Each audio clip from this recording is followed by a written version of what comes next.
Two of the fundamental principles underlying the rules of golf are you play your ball as it lies, and you play the course as you find it. The rules, however, make an exception to these principles when an abnormal ground condition interferes with your lie, stance, area of your intended swing, or your line of putt. Abnormal ground conditions come in three types. 1. Ground under repair, an area usually marked with a white painted line. 2.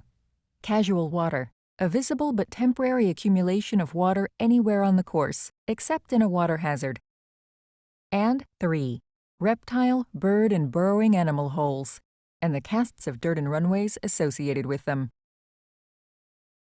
While the rules allow you to play your ball from an abnormal ground condition, if you want to take relief, a two-step procedure is involved.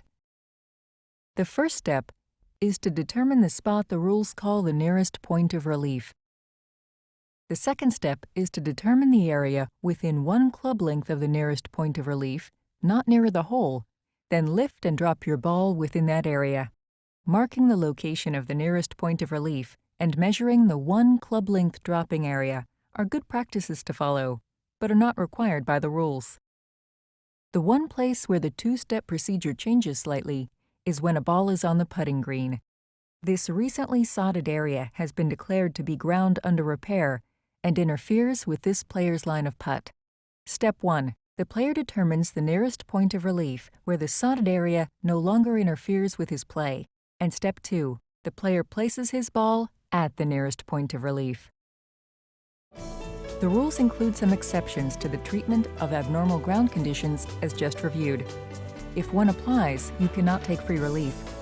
The two that occur most frequently are: there is no free relief when interference from an abnormal ground condition occurs only because you use an unnecessarily abnormal stance, swing, or direction of play.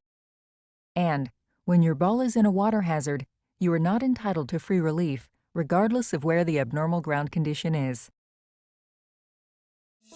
For more information on abnormal ground conditions, refer to the definition of abnormal ground conditions on page 22 of the Rules of Golf, casual water on page 24, ground under repair on page 26, and to Rule 25-1, abnormal ground conditions on page 94, and World Amateur Golf Rankings.